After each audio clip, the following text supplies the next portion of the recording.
한국은행 부총재가 금리 인상을 고민할 때다. 드디어 나왔죠? 예. 제가 이 얘기를 윤석열 정부 초반 때부터 했는데 한 3년 4년 지나서야 금리 인상을 고민한대. 오늘 술방 있습니다. 예, 오늘 술방이에요. 야, 정말 참 물가 다 오르고 이제서야 한다고 하니까 정말 한심하긴 한데, 예, 물가 더 올랐다. 그러니까 애초에 그 윤석열 때 올렸으면 우리가 좀 덜한데, 예, 지금 와서 이제 좀 늦었죠. 네, 어쨌든 이런 고민하고 있습니다. 금리 인하를 멈추고 인상하는 것에 대한 고민할 때가 왔다. 예, 이렇게 공개 발언을 통해 금리 인상을 얘기한 건 처음이다. 물가는 예상보다 더 크게 오른 게 문제가 되었다.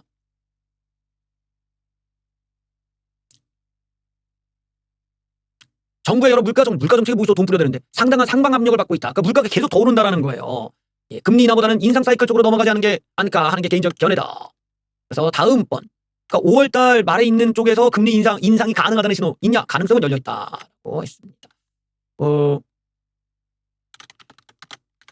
제가 이전에도 얘기를 했는데 윤석열 정부 때도 그랬지만 그때도 물가가 되게 높았거든요. 그래서 그때 당시에 금리를 올려야 되는데 왜 안 올리냐. 특히 미국에서 금리를 올렸단 말이에요. 그럼 우리나라는 미국에도 금리가 높아. 그러면 누가 우리나라에 뭐 돈을 넣겠어. 그러니까 이미 여기서도 위험 수위가 있었는데 되게 위험한 도박을 한 거지. 야, 이 정도는 괜찮아 이러고.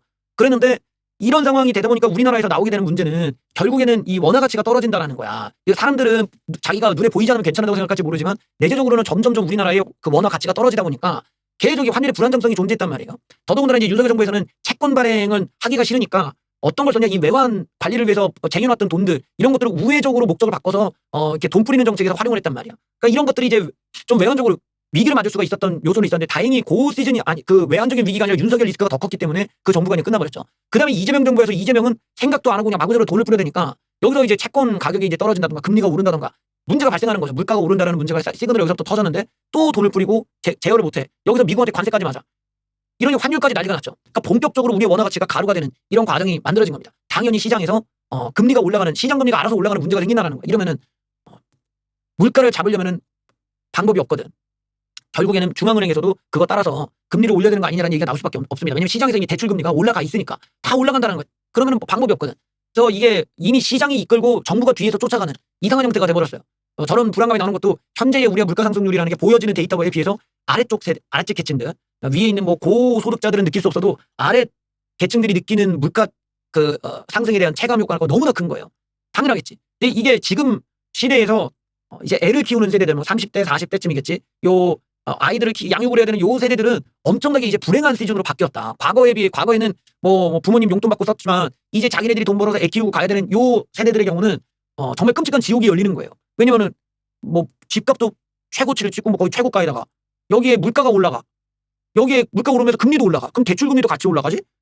여기에 AI 일자리 빼서 정년 연장돼서 좋은 자리는 가져갈 수도 없어? 미래가 없는 거야. 거기다가 뭐 애들에 들어가는 비용은 더 나가는데.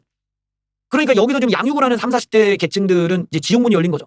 아무것도 못하는 거야. 거의 이 물가 방어와 자산 확보를 해야 된다는데 둘 다 이게 불가능해지는 상황이 됐죠. 여기에 이재명이가 전세까지 없애버렸으니 얘네들의 거주 불안정이 더 심화되는 거죠. 여기에서 이제 이 어마어마한 그 타격을 받는 그 계층들이 주로 요 30, 40대 양육을 하고 있는 무주택자들에게서 많이 나타날 것이다.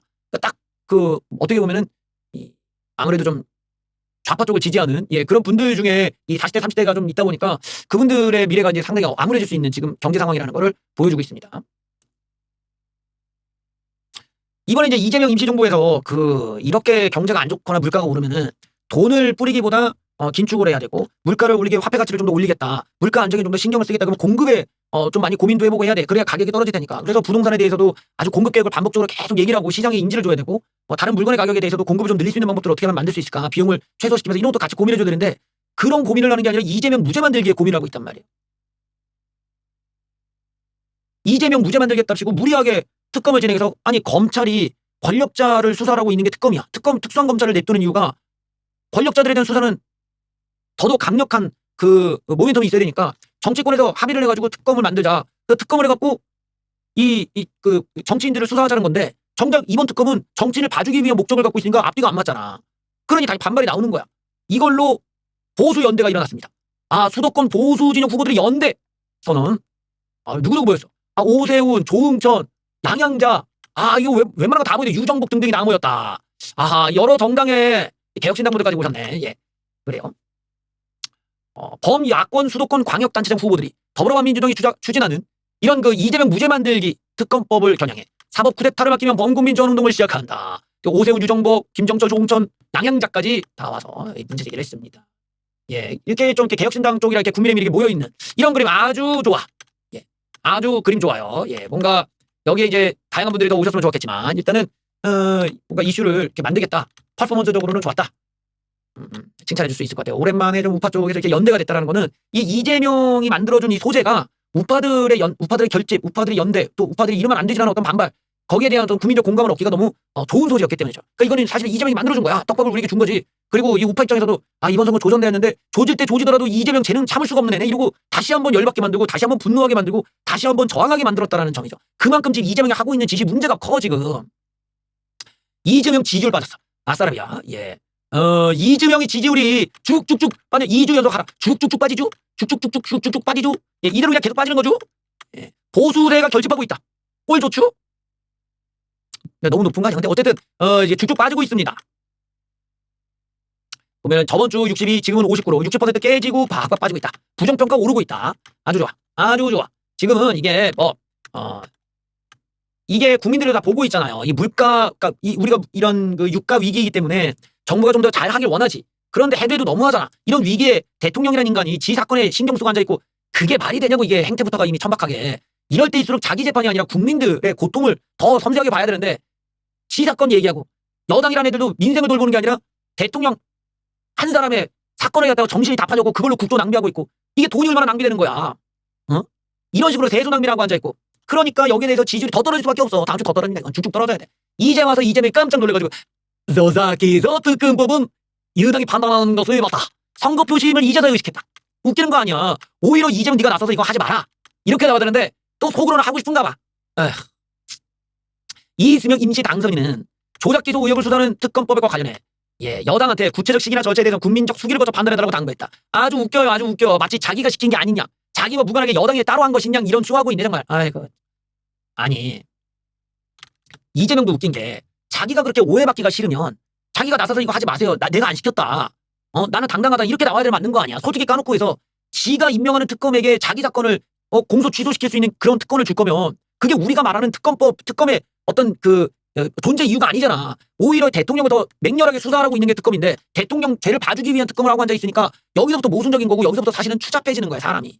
그런데 우리가 잘 생각해보시면은 이재명이 진정 무죄라면 이재명이 진정 정말로 자기가 한 말이 맞고 자기가 아무런 혐의가 없고 너무나 깨끗한 상황이라면 왜 저런 추잡한 법에 대해서 거절하지 못하는가.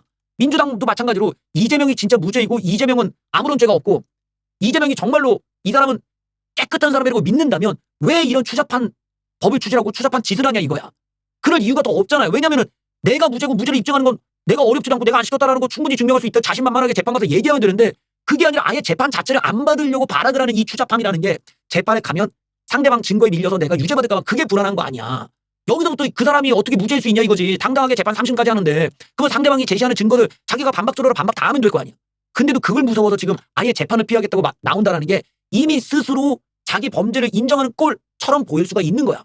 그런 오해를 안 받으려면 이재명이 나서서 이거 하지 마.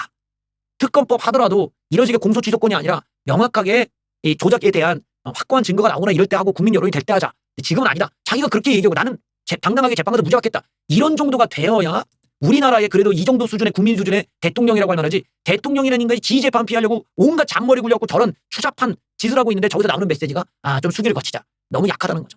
결국에는 자기가 유죄받을 수 있는 가능성을 염두에 두니까 이런 거란 말이야. 자기가 진짜 무죄라면은 그럴 이유가 없죠. 당당하게 재판 받아도 되겠지만 그게 아니라는 걸 좀 암시하고 있는 거 아니겠느냐라는 생각도 하게 됩니다. 그러니까 민주당 내부에서 지금 불똥 떨어졌어. 야 이거 우리 잣된 거 아니냐 이러고. 야 이거 좀 아닌 것 같은데 부랴부랴. 야 이거 좀 불이 붙는데.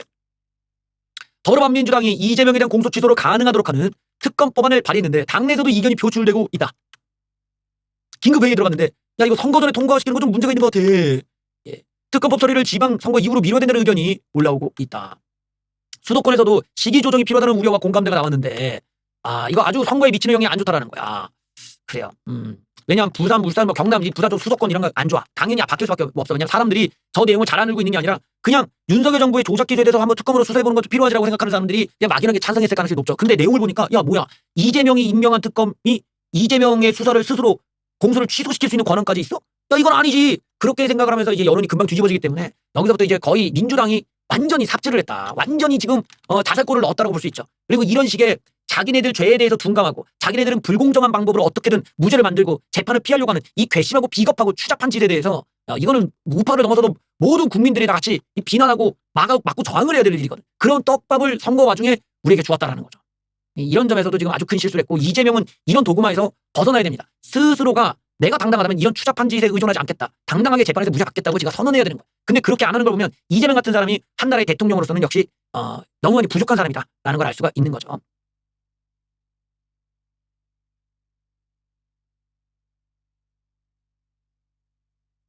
억지로 어떻게 해? 잘 쓸게. 다시 아 그래? 아 괜찮아. 자 다시 시작. 2학년이에요. 여기 정무 오빠. 오빠 해봐요. 오빠 해봐요. 셋.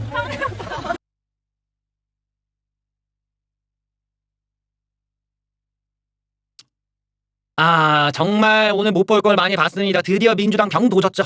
예, 이런 오만방자한 이재명 무죄 만들기에 정말 눈꼴 사나운 이런 얍삽한 행동도 비난받아야 되는데 이제는 오빠 해봐요까지 나왔어요. 초등학생에게 오빠 해봐요. 이게 무슨 망발 이런 오빠 해봐요? 오빠? 예. 도덕심 없는 미친 작태다. 끔찍한 상황이다. 정서적 학대를 했다. 한동훈 저런 행동 되게 괜찮나? 예. 오빠 해봐요 오빠. 예, 이게 뭡니까 어린 여자애한테. 그 듣고 앉아있는 너도 문제다. 후보도 문제고 정말. 더불어 반민주당의 정청래가 하정우를 지지 호소하면서 저학년 초등학교 여학생에게 정우 오빠 해보라고 재촉하는 장면이 논란이 되고 있다. 이런 정말. 여기 정우 오빠. 오빠라고 해봐요. 그리고 아이는 뭣도 모르고 멍하니 보고 있고 그래요. 그러면서 여학생 앞에 하정우도 앉은 채로 자신을 가리켜 오빠라고 호칭을 했다. 자신을 그렇게 불러보라는 취지였다. 둘이 아주 쌍으로 잘 논다더라 아주 그냥. 여학생이 어쩔 바를 모르겠다는데 두리번거리자 정 대표는 오빠 해봐요 제짜 말했다. 여학생이 마지못해 작은 소리로 얘기하자 하 후보는 아이고 하면서 손뼉을 쳤다. 이 영상이 확산하자 국민의힘에서부터 가만히 안 있지. 초등학생에게 40살도 더 차이 나는 정치를 오빠라고 부르는 건 명백한 아동 성희롱이다. 이런 자가 집권여당의 대표라는 것이 대한민국 정치의 우픈 현실. 62세 정청래, 50세 하정우가 초등학교 1학년 여자에게 오빠라고 불러보라고 강요하는 모습 나 뜨겁다. 아무리 표가 급해도 이게 뭐하는 짓이냐. 망설이는 애한테 정청래, 하정우가 번갈아가며 오빠라고 해보라고 재촉하는 모습 아동학대 아니냐. 니들 자녀에게 모르는 60대 할아버지가 갖고 오빠라고 부르라는 건 끔찍한 거 아니냐. 이거는 성희롱 정서적 학대다 말이야. 법원 판례는 직장 동료에게 오빠 호칭을 요구하는 것도 성희롱에 해당한다고 판단하고 있다. 오빠라고 하지 마 말이야. 초등학교 1학년 여자애한테 오빠라니. 그래요. 논란이 확산하자 하 후보는 지역 주민들을 만나는 과정에서 아이가 논란의 중심에 서게 됐다. 상처받았을 아이와 두 부모님께 사과 말씀을 드린다라고 뭐 좀 허접한 사과를 했네요. 예. 이것도 손 털고 말이야. 뭐 후보가 이렇게 논란이 많아. 사퇴해야 될 거 아니야. 사퇴 이러면은 나가. 아니 이렇게 말이야. 며칠 됐다고 벌써부터 이렇게 사고를 많이 쳐. 뭔 AI 전문가라면서 AI가 아니라 무슨 고장났냐. AI가 고장났어. 뭐 펜티엄으로 했냐. 아니 무슨 뭐 윈도우 98에서 돌리고 있는 거야. 뭐야. 왜 이렇게 작동을 제대로 안 하고 이렇게 오류가 많아. 이게 뭐 하는 거야 일단.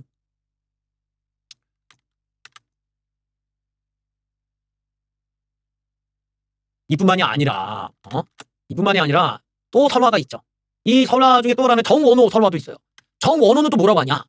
경영난을 호소하는 상인에게 관광객이 많은데 이름에 상사가 안 되느냐.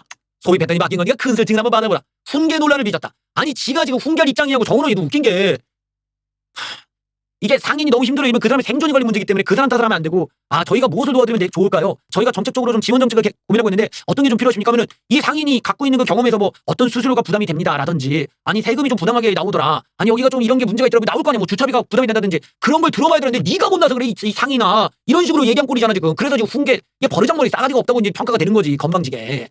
오세훈 김겨운 민생의 염장을 치는 망언이었다. 예.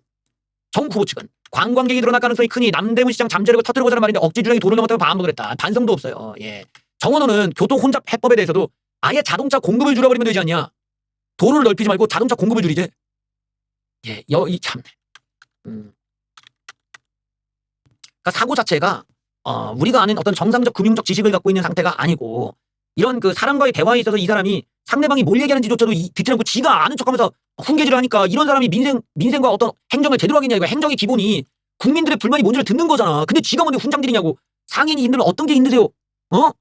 도로가 막히면 어떤 요소 때문에 도로가 막히냐. 그 도로가 막히는 게 차의 양 때문이 아니라 신호가 너무 조잡해서 신호가 여기서 중요한 신호가 너무 오랫동안 막히거나 쓸데없이 신호가 너무 짧아서 그렇게 해서 막히기도 하는 거야. 그러면 그런 걸 해결해 주라고 저런 얘기를 듣는 건데 지가 아는 척하고 지가 여기도 문제가 있다고 저렇게 훈장질하고 이런 식의 사람은 행정부에 들어가면 안 돼. 국민들이 고통을 듣질 않잖아. 듣지를.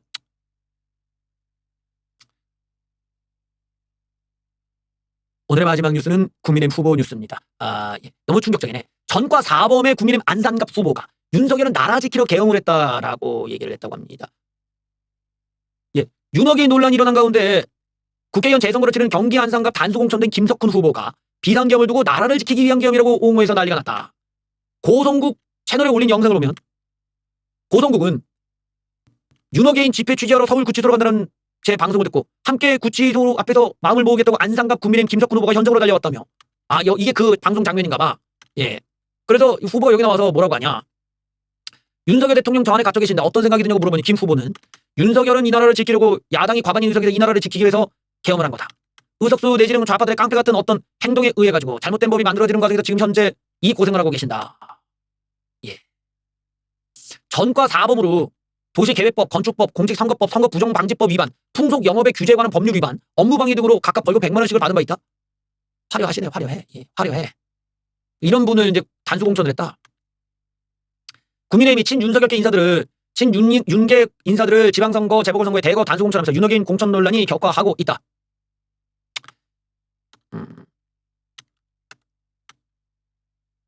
참 이번에가 이게 그림이 이렇게 윤석열 대 이재명 이런 구도가 우리한테 유리할 게 없겠죠. 아무래도 중도층의 이탈이 이제 좀 심하게 일어날 수가 있고 이렇게 되면 이제 우리 입장에서는 좀 유리할 게 없는 선거가 된단 말이야. 특히 수도권 쪽은 더더욱 중도층들의 도움이 필요한데 지금 이렇게 분위기가 좋잖아요. 그러니까 이재명이나 민주당이 실수할 때 이것들을 몰아서 후려칠 수 있는 이런 그림들은 중도층의 공감대가 형성되기 때문에 그런 거야.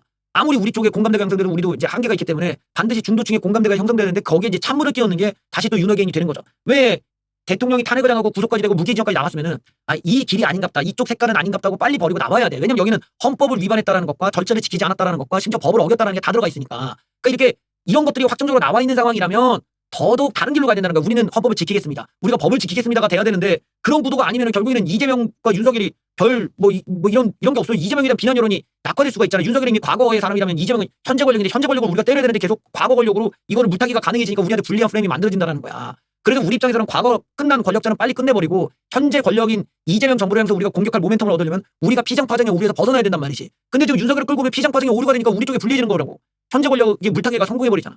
그러니까 우리가 얻을 수 있는 반사이익이 없는 저런 주장들을 해버리면은 선거가 좋다가 말아먹는 거예요. 게다가 지금 이 윤석열의 재판이 계속 유효화되고 관련한 내용들이 또 공개가 되고 증언들이 나오고 하다 보면은 이 이슈가 죽지 않고 살아남을 수가 있어. 근데 그걸 가지고 내부에서 윤석열이 잘했다 이런 주장으로 가면은 완전히 기괴해지는 거야. 왜냐면은 부정선거를 외치는데 그럼 출마를 왜 하는 것이며 법을 지키지도 않을 건데 입법부가 왜 되는 건데. 그러니까 여기서 다 모순적인 거지 이 모든 존재가.